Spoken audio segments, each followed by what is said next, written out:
make sure that we've answered all the questions that have been coming in individually as well as through your campuses. Okay, so your field work is going to begin that first week of July, and it is going to be in a 4-year-old's classroom. It does not have to be a UPK classroom, but a 4-year-old's classroom in a community-based organization. It's going to be between a 4 to 6 week placement, and that's going to be determined by your campus professors. So based on the classes that you're taking in the summer, they will let you know how many hours you'll need to put into your field work for the summer. So you should be asking your professors what the minimum number of hours should be, when should those hours take place, so that you have an idea around that. The placements locations, we're in the process of identifying sites for you to be in. If you happen to know of places that have a 4-year-old classroom and they're willing to have a pre-K scholar there as your intern, you can let your campus liaison know that information. And in this week, you'll be meeting your campus liaisons, and they can give you more information about finding locations for your placement. You'll see on the bottom, I also mentioned the summer 2015, just so that you can plan ahead. You will, in July and August of summer 2015, you will do your student teaching placement in a kindergarten, first or second grade classroom.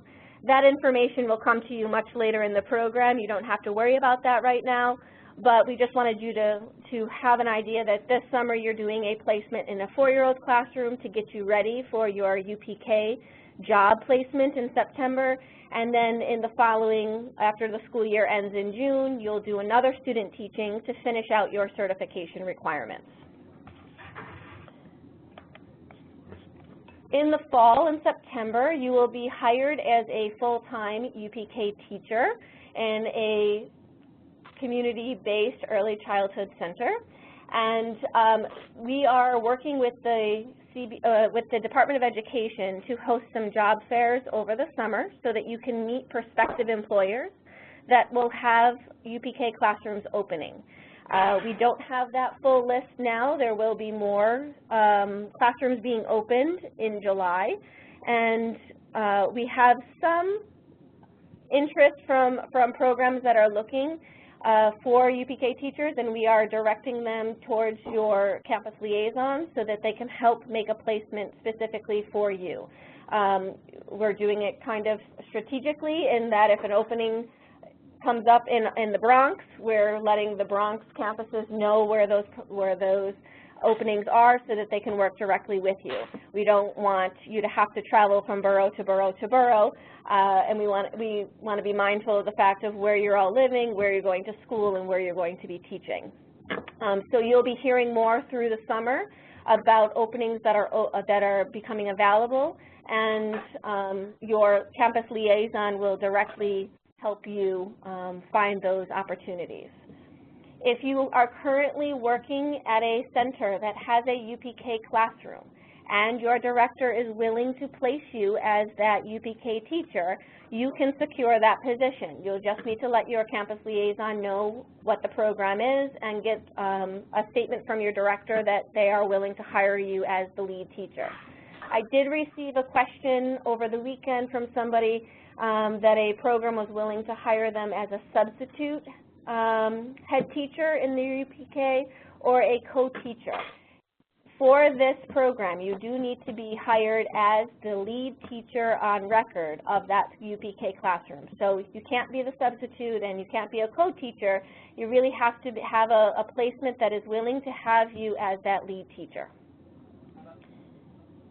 The last bullet that's on this slide is that we're expecting you to maintain your employment in the community-based Early Childhood Center UPK classroom for 2 years after you obtain your certification in September 2015. You will not be, so the commitment is that you're staying in the community-based organization, not moving on to the public school system. After your 2 years are completed, then you have the flexibility to move into the public school when you're fully certified. But the commitment for this program is that you're staying in the UPK classroom in the community-based early childhood center.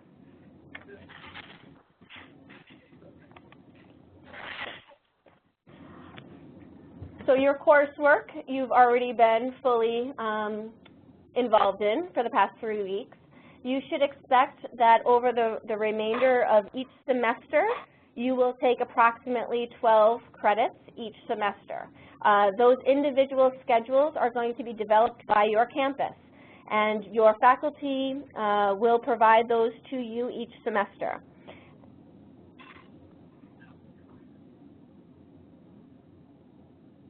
And the other requirement is that you're expected to maintain the acceptable grade point average as specified by your graduate program that you're enrolled in. So if you're not sure of what that is, then you would speak to your campus liaison or clarify it with your professors of what is the grade that you need to maintain to stay in the program. Oh. If the 2-year commitment will be for the same classroom that they're going to be in the fall, or can it doesn't have to be. It has to be a 2-year commitment to be a PreK teacher. So we have a question coming in regarding the 2-year commitment that I will address right now. So the commitment is that you are maintaining that you're staying in a UPK classroom in a community-based organization for 2 years. If it's in that same program that you're working in this coming school year, that's great, but we also know that things happen in programs and that they might not have that UPK classroom the following year.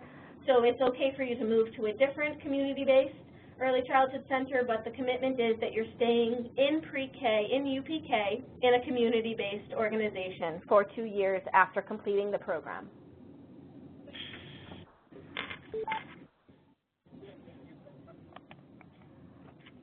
So I have just a list on the screen of your certification exams. These are the exams that you'll need to take through the course of the year for your certification that you'll achieve in September 2015. We're working with each campus to identify when is the best time for you to take each of the exams, and the campuses are going to provide you.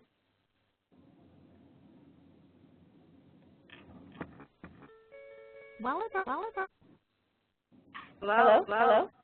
Okay. Sorry. I heard an echo on my end. The echo here. There's an echo on your end.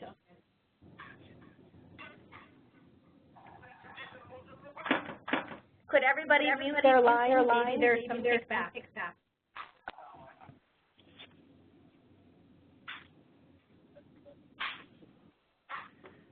*6, mute your line. Can you repeat that? *6 mutes the line.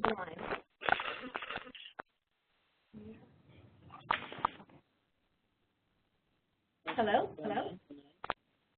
Yes, I hear an echo.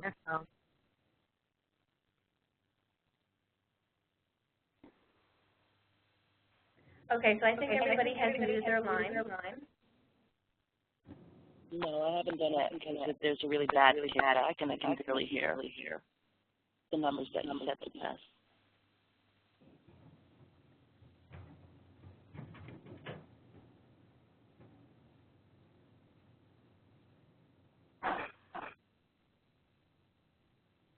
Okay, we need everybody to mute their line.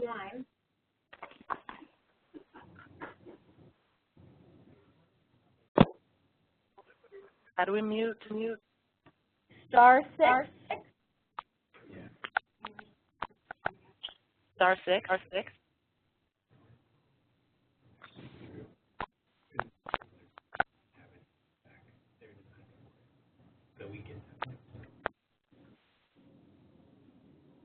So what do we have them do?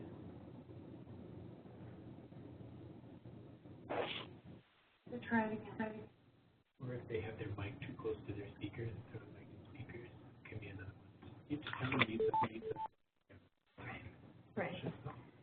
Okay, I'm going to try to go again, but we do have to keep our lines on mute so that we don't have the echo.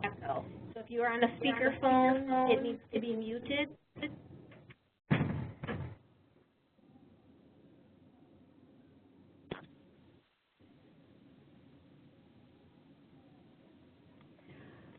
Okay, as I mentioned, the certification exams, we're working with the faculty at each campus to determine the best schedule and supports for you to take each of the tests. These are not something that you need to worry about right away. We want to make sure that you are successful in completing and passing all of the exams. So we want to make sure that you have a good amount of the coursework under your belt as well as experience teaching in the classrooms before you attempt to take the exams. We are also going to coordinate with the faculty some test prep classes. And so all of this information will be provided to you throughout the course of the year, but we wanted you to be aware of the exams that you'll need to take in order to achieve your certification.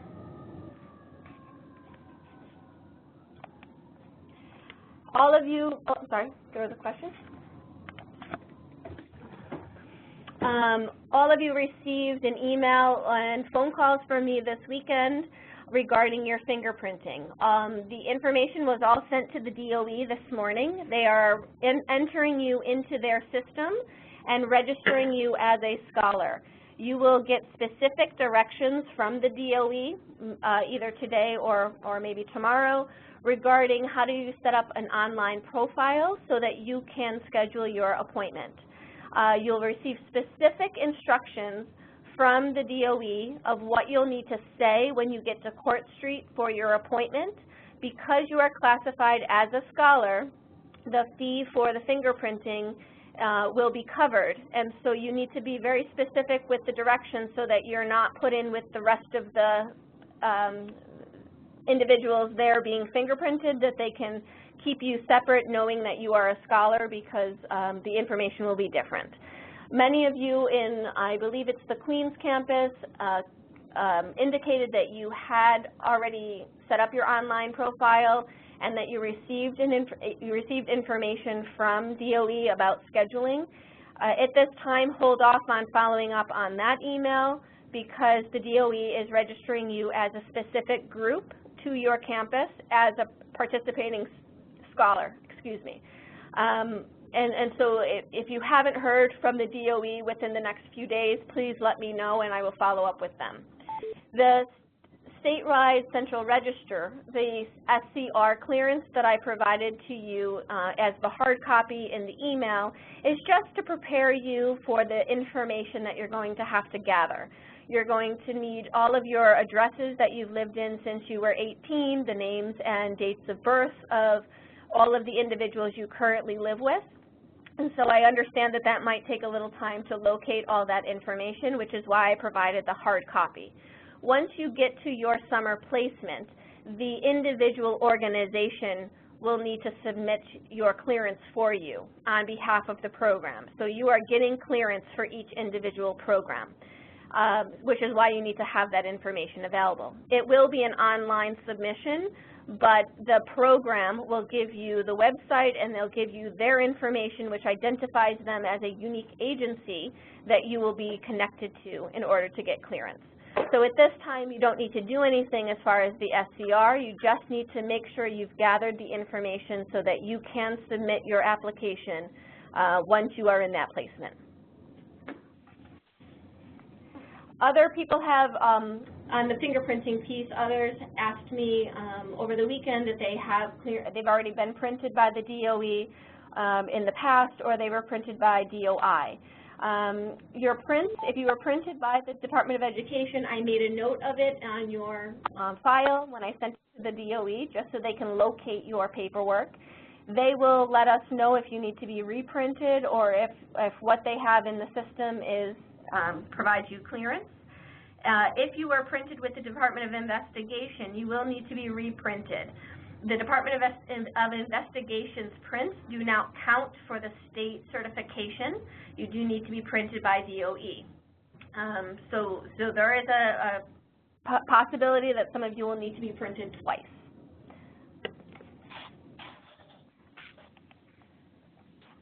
In addition to the certification exams that I had on the screen a few slides ago, there's also required seminars that you need to take in order to get certification.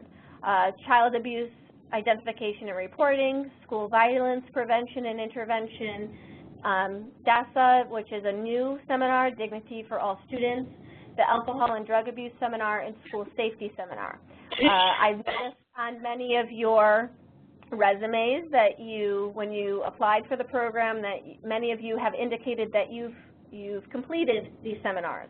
What you will need is to have the official documentation and proof that you did take the state mandated course. There's a variety of them out there, and so we want to make sure that you took the correct one that is required for certification.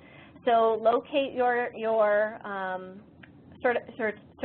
certificate that you received when you completed it, or the printout that you completed it, and please provide it to your campus liaison, and then they will determine if you need to retake this or if it is what you already took counts.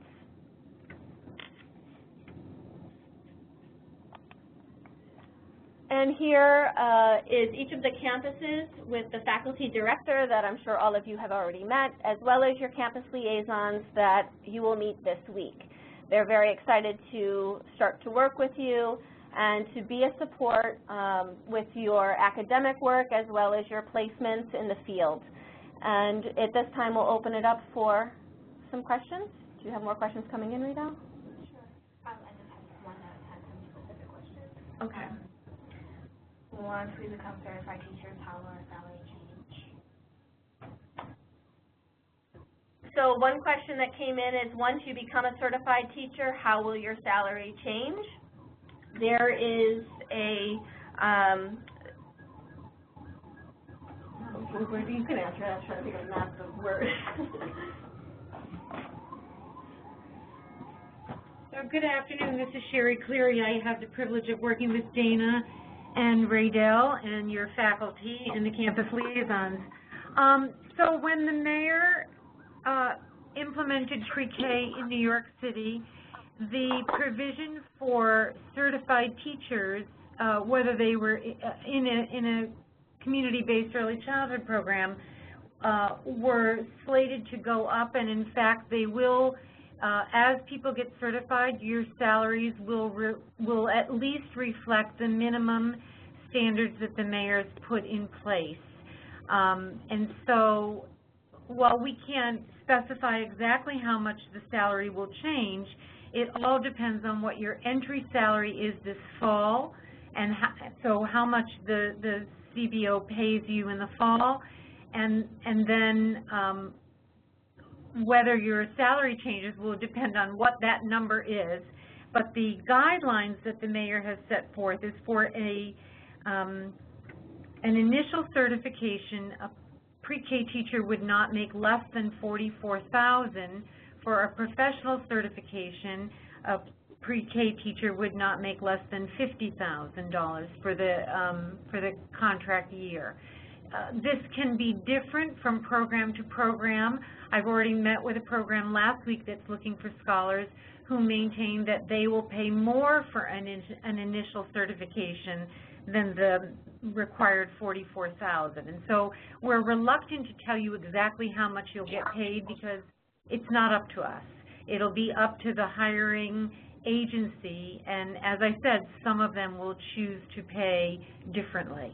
So they already have the guidelines that the mayor's put in place for salaries, and then this will be a discussion and a negotiation between you and your hiring school. And of course, once pre-K gets up and running, we'll see how this all works and plays out. We'll pay very, very close attention to what people are getting paid so that we can support you and help you in your negotiation skills. But for right now, that's the information that we have.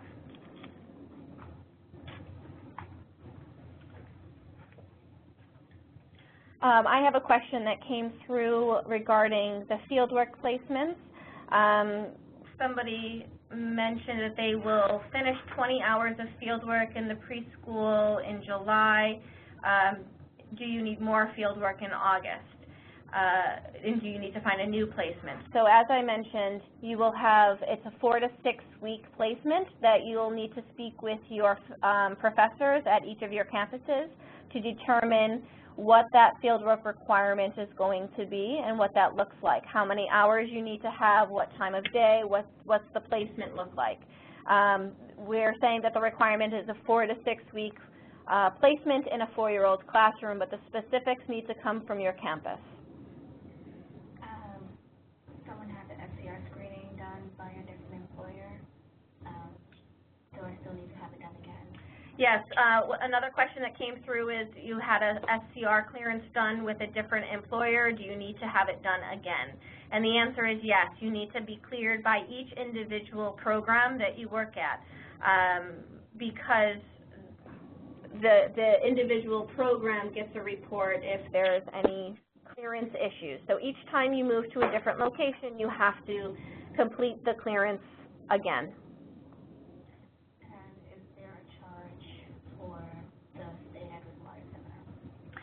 Yes, there is so the question was, is there a charge for the state ed seminars? There is a charge. It varies by campus, and we will cover the cost of those seminars. Some of them are built into your courses at the campuses. Others are additional that you need to take. So as we mentioned, we're working with each of the campuses to determine in what way their students take the courses or the seminars. Are they receiving a stipend for the summer? So a question came through, are you receiving a stipend for the summer? We are not providing stipends for the summer sessions. You'll be working from September to June and getting a paid salary from the agency that you're working at. And the summers are an unpaid internship or student teaching. Are they eligible for financial aid? There's another question is, are you eligible for financial aid? And the answer is no.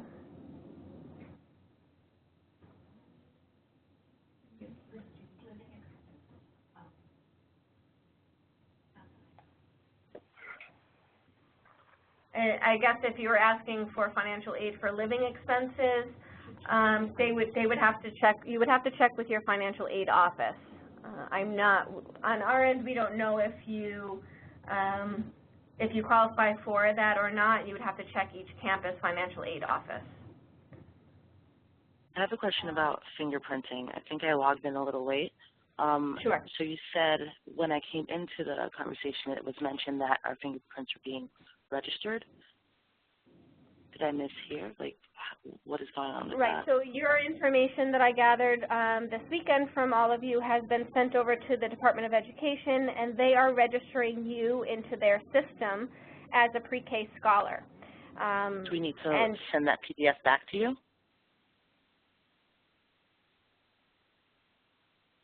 I'm sorry, do you need to send what? We need to return the PDF that you sent regarding the fingerprints back to you. No. That was the clearance that I sent. The SCR clearance is the PDF that I sent to you with the fingerprint information. That was just so that you could have the information of what you'll need to gather, which are all the addresses you've lived in and the current individuals that live in your current address with their dates of birth. Once you get to your summer placement, your program will provide you with the online address for you to complete that clearance with that information. So we just wanted you to have the form so you knew what you needed to gather. Okay, the but separately you're giving... separate. Okay, and that's being done by you guys with our information that you already have? Right, so what will happen is in the next few days you'll get an email from the Department of Ed instructing you on how to set up an online profile, which will then allow you to schedule your appointment to get fingerprinted. And then there'll be very clear directions on what you need to say when you get to Court Street to do your fingerprinting, because you'll be listed as a pre-K scholar and you will not have to pay for the fingerprints. Okay, so you'll receive all that information directly from the DOE. Thanks. Already been So another question that came in is if you've already been printed by the DOE, do you have to have it done again? No. What will happen is that's why I asked for your information, even if you have already been fingerprinted. The DOE will pull up your record and determine if your prints are valid and if they're okay to go. If not, then they will request that you have the fingerprints done again. Will anyone be paid less than $44,000 in September 2014? Yes, and so the question is, will anybody be paid less than $44,000 in September 2014? Yes. In September 2014, you are not a certified teacher. You are a pre-K scholar in the process of becoming certified. So you are, you should be expecting to get paid the,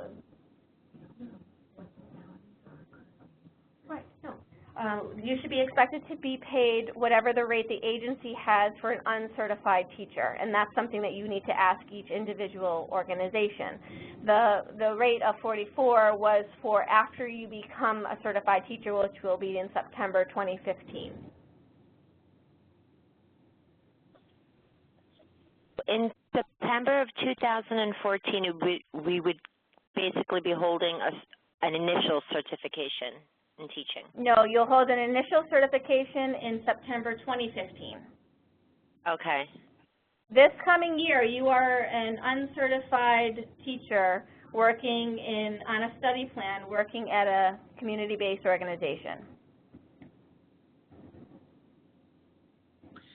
So I don't know if this was asked already, but how is placements going to happen in September? So over the summer, right now we're currently gathering a list from the DOE of new UPK sites, as well as reaching out to existing community-based organizations that have UPK contracts to identify how many openings they'll have and if they would like to have a scholar. And the DOE is adding additional UPK contracts in July, in both June and July, so the full list isn't complete yet. Okay. They'll be also hosting a job fair over the summer for scholars and these new UPK sites. And so the DOE will be reaching out to you directly with the dates of when the job fairs are being held. And we here at PDI, with your campus liaisons, are going to be identifying sites that we are made aware of that are looking for scholars. So we've already had some sites reach out to us and say that they're interested in hiring scholars, and then we've put that location in contact with the campus liaison, and they're helping to facilitate placements. We're being strategic around geographic locations, so if an opening happens in Brooklyn, we're letting the Brooklyn campus know, and we'll do that the same way accordingly. Okay. All right. Thank you. Someone's currently working in a half day. There seems to be whatever full day. Are all half days going to open? It's likely that she'll have to be a full day. So a question. It's possible. It may be. Ask her back. Ask the question back.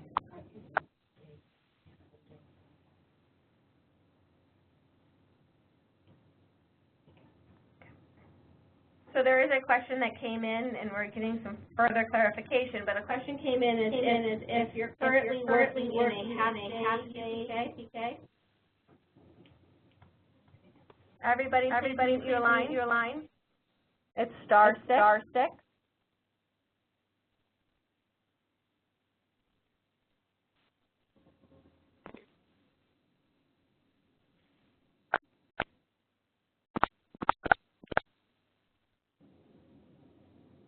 Okay, thank you. A question came in. Oh. We still have some people who haven't muted their lines.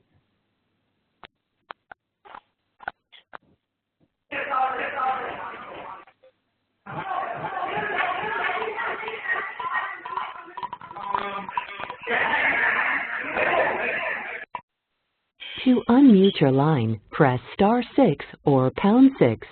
A question came in, if you're currently working in a half-day UPK, do you need to move to a full day? Yes, well, you should ask your program if the half-day is being converted to a full-day program. If it is not, then you will need to find a full-day UPK classroom.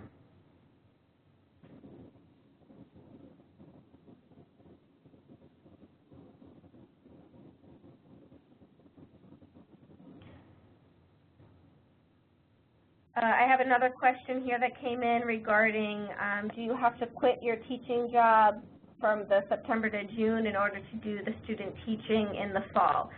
That, we're not asking you to quit your job, but when you are going on your hiring, you'll, UPK only is a 10-month program from September through June for the school year. Some community-based organizations run a 12-month program.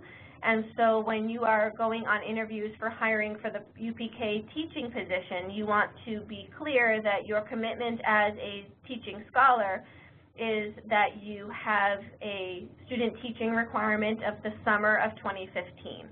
And so, you know, they'll need to accommodate you doing your student teaching in the summer, and then you can be back teaching at that program when you're finished in the rest of the summer, but also for that September start date again.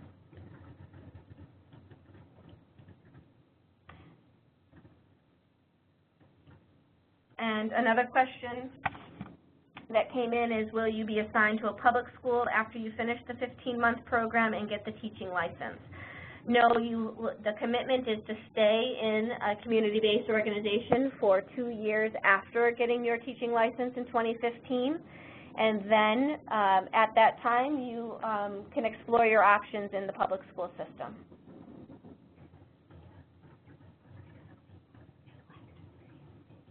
Yeah, some people elect to stay in a community-based organization rather than move into the public school system. Yes, in the community-based organizations, there's more of typically it's a smaller program than the public school. There's a bigger community within there of all of the staff together.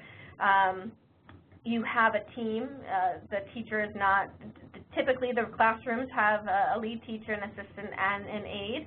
And so a lot of people choose to stay in community-based organizations to have that greater support there than moving on to a larger public school setting.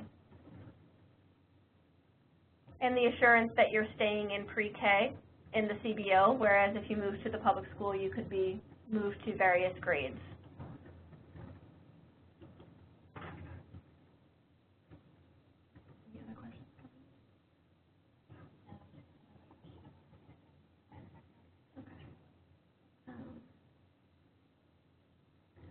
So another question that I have that came in was, again, what are your class schedules in September? That will be given to you by your individual campuses, but you should expect to take approximately 12 credits each semester.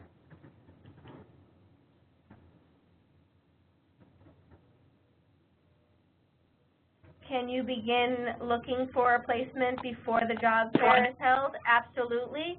We encourage you to do so. If you know of community-based organizations that have UPK classrooms, you can definitely apply for jobs and secure those placements on your own. You do not have to wait for the job fairs. Be in contact with your campus liaisons so that they can help support you in identifying those programs and supporting you in that interview process. So there's a question here about health and dental benefits. Again, that's a question for you to ask when you go on the interviews at each individual agency. You are employees. You will be employees of that agency, and each program has their own benefit packages for their employees. And you'll need to ask specifically what they offer, and we don't have that information.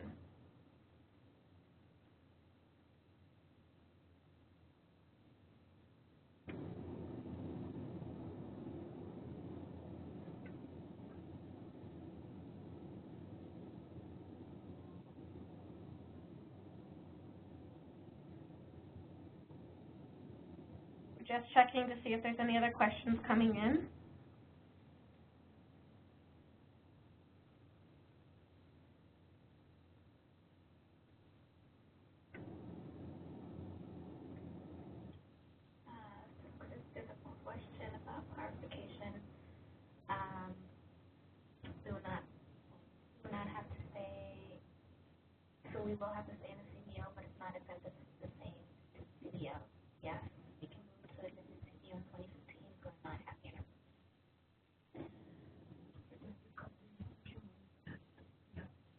so a question came in just to clarify the 2-year commitment in the UPK classroom and a CBO. Your commitment is to stay in UPK and a CBO. If there is a good reason why at the conclusion of this this current 2014-2015 school year you're not happy with your current CBO placement, then you can look for another UPK classroom and a CBO to move for September 2015. A letter for employers. Right, so that all of a question about a letter of an introduction to prospective employers as well as placements was sent to all of your campus faculty and your liaisons on Friday.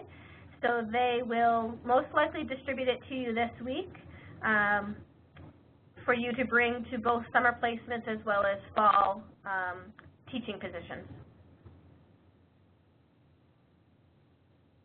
On the letter, it outlines the expectations of your role as a scholar and indicates which campus you're enrolled in, as well as identifies your campus liaison and their contact information for each director.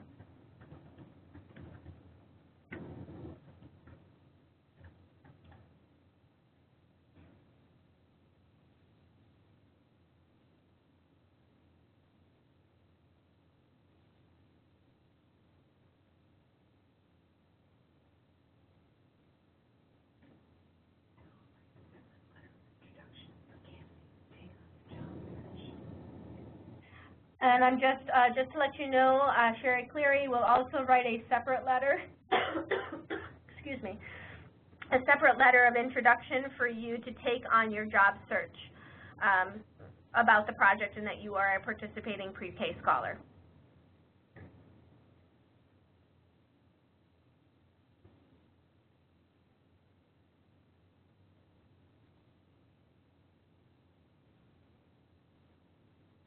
Are there any other questions? Actually, a copy of this webinar sent to us, or we can re-listen to it, or?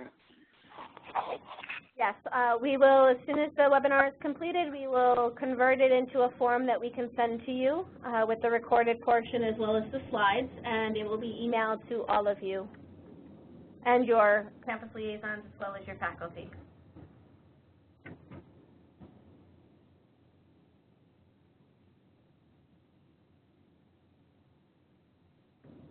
Just ask one more quick. Sure, go ahead. Hi. Do you have any even rough idea when the job fair is going to be? We should know this week. Okay. Yeah, there's a call with the DOE tomorrow, so we should have a better idea by the end of this week. Okay. Thank you. You're welcome. CBOs in our target area now regarding jobs, or would you like us to wait some of what's located in map by the New York City website with CBO location? Yeah, the question was, can we start locating programs now? Yes, absolutely.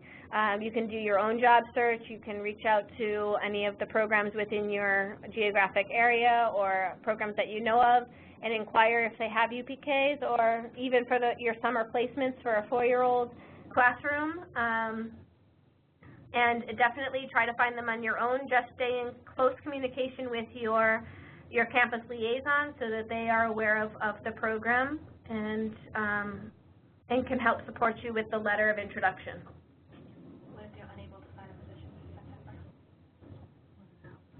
If you're unable to find a position for September, we will help locate one for you. And when are they going to get information about an update on fingerprinting? So an update on fingerprinting, as I mentioned, I sent all of your information to the DOE this morning, and I'm just waiting to hear back from them. They're registering you into their system, and you will hear directly from them. I don't know. I'm assuming it will be early this week because they do understand that you have your placements the first week of July and need to be printed.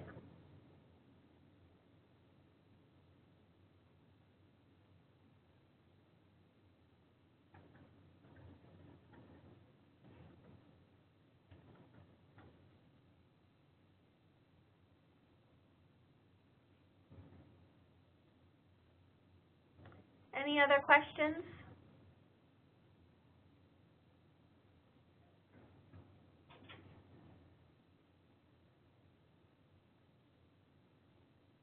Okay, well, thank you all for joining us and sending in your questions.